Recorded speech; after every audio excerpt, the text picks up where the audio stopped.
YouTube पे अभी घंटों का कंटेंट डला हुआ है और डलते जा रहा है। जब तुम 11-12 में चले जाओगे तब भी घंटों का कंटेंट आ जाएगा। इस घंटों के बीच में अगर तुम्हें 10 मिनट में एक चैप्टर कंप्लीट हो रहा है तो क्या दिक्कत है यार। हेलो एवरीवन, ये MSP knowledge official YouTube channel है और आज के इस वीडियो में हम लोग इस पूरे चैप्टर को 10 मिनट के अंदर कंप्लीट करेंगे। तो चलो स्टार्ट करते हैं। हम तो हो गए ज़मा धीरे धीरे थालमा, अब तो होना है वही जो बनाए जाना। तो यार फेडरलिज्म चैप्टर अपना बहुत ही इंपॉर्टेंट चैप्टर है क्योंकि इससे सिर्फ एक ही दो टाइप के क्वेश्चंस आते हैं और अगर उसे क्लियर कर लोगे तो तुम्हारा चैप्टर फिनिश। फालतू में क्यों तुम इतने सारे क्वेश्चंस लगा रहे हो। सो फर्स्ट ऑफ ऑल इस चैप्टर का सबसे इंपॉर्टेंट टॉपिक है जो कि है फीचर्स ऑफ फेडरलिज्म। फेडरलिज्म क्या होता है पहले ये समझ लो। फेडरलिज्म यार, जब भी हम किसी कंट्री की गवर्नमेंट को 2 या उससे ज़्यादा लेवल में बांट देते हैं तो उसे हम लोग फेडरलिज्म कहते हैं। जैसे कि इंडिया में 3 टियर्स ऑफ गवर्नमेंट्स रहती हैं, मतलब 3 लेवल में हम लोगों ने डिवाइड कर दिया है। पहला है यूनियन गवर्नमेंट जो सबसे बड़ी गवर्नमेंट है जो पूरे देश पे राज करती है। सेकंड है स्टेट गवर्नमेंट जो बस अपने स्टेट पर राज करती है। और थर्ड है लोकल गवर्नमेंट जो सिर्फ अपने सिटी और विलेज पर ही राज करती है। अब यार फेडरलिज्म ना 2 टाइप का होता है, होल्डिंग टुगेदर फेडरेशन और कमिंग टुगेदर फेडरेशन। अब जहां पर कमिंग है मतलब लोग आ रहे हैं, तो कमिंग टुगेदर फेडरेशन में क्या होता है, छोटे छोटे स्टेट आते हैं, मिलते हैं और एक नेशन बनाते हैं। जैसे यूएसए में छोटे छोटे स्टेट्स थे, उन्होंने सोचा कि चलो अब हम लोग एक कंट्री बन जाते हैं जिससे हमारा वर्चस्व थोड़ा बड़ा रहे। तो छोटे छोटे स्टेट साथ में मिल गए और उन्होंने एक कंट्री बना दी जिसे हम लोग यूनाइटेड स्टेट्स ऑफ अमेरिका के नाम से जानते हैं, यूएसए। इसके बाद आता है दूसरा टाइप जो कि है होल्डिंग टुगेदर फेडरेशन। इसमें क्या होता है कि एक बड़ी कंट्री अपने आप को छोटे छोटे स्टेट में डिवाइड कर देती है जिससे कि गवर्नेंस में आसानी हो। मतलब कि एक पूरी यूनियन गवर्नमेंट तो नहीं जानेगी ना कि तुम्हारी लोकल क्या क्या प्रॉब्लम है। इसी वजह से कंट्री को स्टेट में भी डिवाइड कर दिया जाता है। तो जिस कंट्री में स्टेट्स बनाए जाते हैं, एक प्रॉपर कंट्री अपने आप को छोटे छोटे पार्ट्स में, छोटे छोटे स्टेट्स में जब डिवाइड कर देती है तो उसे हम लोग कहते हैं होल्डिंग टुगेदर फेडरेशन। इसका सबसे अच्छा एग्जाम्पल अपना इंडिया ही है। हम लोगों का इंडिया पहले पूरा आज़ाद था, अखंड भारत था, फिर हम लोगों ने उसमें स्टेट्स बना दिए जिससे कि गवर्नेंस में आसानी हो। ठीक है, मेरे गली का कुत्ता भौंक रहा है यार, अगर कोई दिक्कत हो रही हो तो सॉरी। तो चलो अब बोर्ड्स में तुम्हें ना नंबर लेने के लिए इनके एग्जाम्पल्स भी याद होने चाहिए। तुम्हारे बुक में साधारण तरीके से 3 एग्जाम्पल दिए गए हैं, तीनों को मैंने ट्रिक में बैठा कर दे दिया है, अब उसको याद करने की जरूरत नहीं। कमिंग टुगेदर फेडरेशन का एग्जाम्पल होगा यूएसए। यूएसए कंट्री तो है ही, लेकिन साथ साथ में इसका यू का मतलब हो गया यूएसए, एस का मतलब हो गया स्विट्जरलैंड और ए का मतलब हो गया ऑस्ट्रेलिया। बस याद हो गया। वैसे ही होल्डिंग टुगेदर फेडरेशन के 3 एग्जाम्पल क्या हो जाएंगे, एसबीआई, एस से स्पेन, बी से बेल्जियम और आई से इंडिया। तो यूएसए और एसबीआई बस याद कर लो, दोनों तुम्हारा क्लियर है। अब चलो फाइनली फीचर्स ऑफ फेडरलिज्म देख लेते हैं, क्या क्या फेडरलिज्म के क्या क्या फीचर्स हैं। सो पहला फीचर, किसी भी फेडरल कंट्री में 2 या 2 से ज़्यादा लेवल ऑफ गवर्नमेंट फॉर्म होते हैं, जो कि हम लोगों ने ऑलरेडी डेफिनेशन में पढ़ रखा है। यूनियन गवर्नमेंट, स्टेट गवर्नमेंट और कहीं कहीं पर लोकल गवर्नमेंट भी बन जाती है। ये हो गया पहला पॉइंट। दूसरा फीचर क्या होता है, सभी लेवल ऑफ गवर्नमेंट एक ही ग्रुप ऑफ पीपल पर राज कर रही होती हैं, गवर्न कर रही होती हैं। जैसे कि तुम्हारे ऊपर यूनियन गवर्नमेंट भी राज कर रही है और स्टेट गवर्नमेंट भी तुम्हें गवर्न कर रही है और लोकल गवर्नमेंट भी है। तो मतलब सभी लोग, तीनों level of government same group of people को गवर्न करते हैं और वो सब अपने स्पेसिफिक काम करते हैं। अब वो काम क्या रहेंगे, ये थर्ड पॉइंट, थर्ड फीचर में हम लोग को पता चलता है कि कॉन्स्टिट्यूशन हर एक लेवल ऑफ गवर्नमेंट को उसका स्पेसिफिक काम बताती है कि हाँ तुमको ये करना है, ये करना है, ये करना है, और ना उससे ज़्यादा कोई काम करेगा ना उससे कम काम करना है।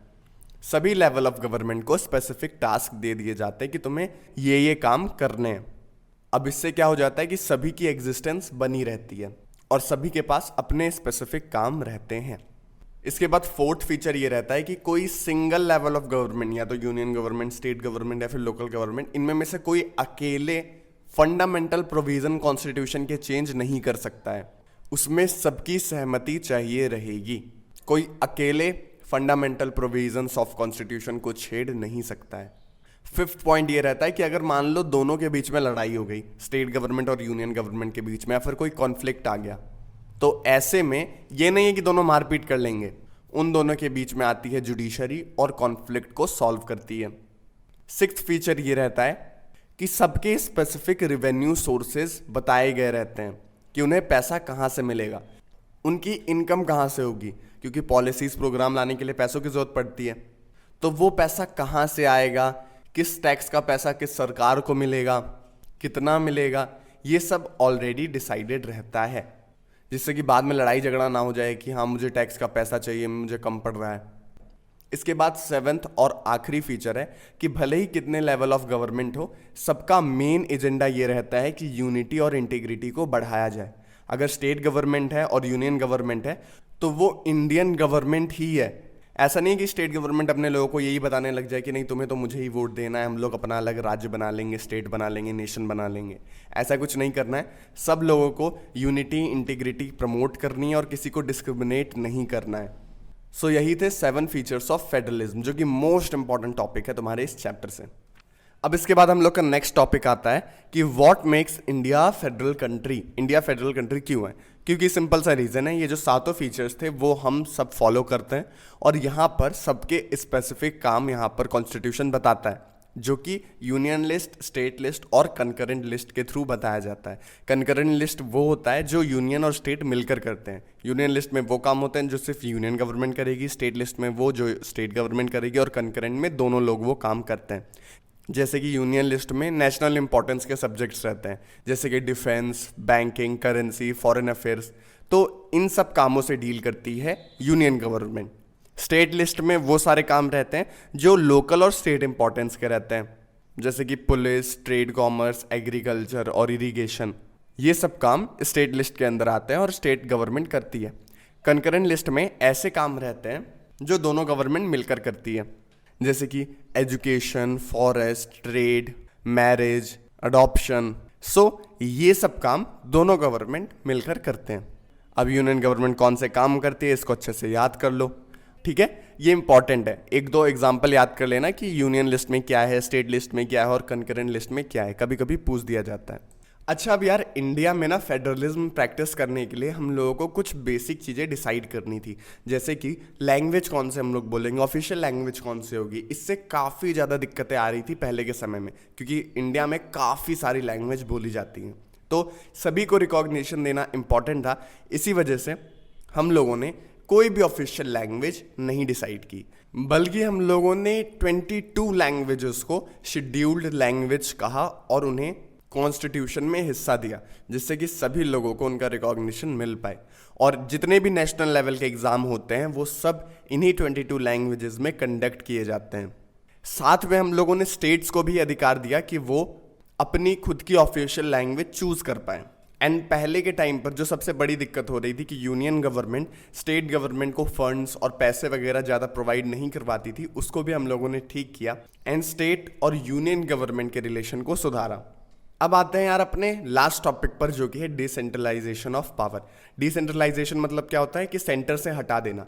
पहले के टाइम पर जब स्टेट और यूनियन गवर्नमेंट ही थी तो वो लोग पावर को अपने हाथ में रखती थी एंड जो लोकल गवर्नमेंट है उन्हें भाव ही नहीं देती थी।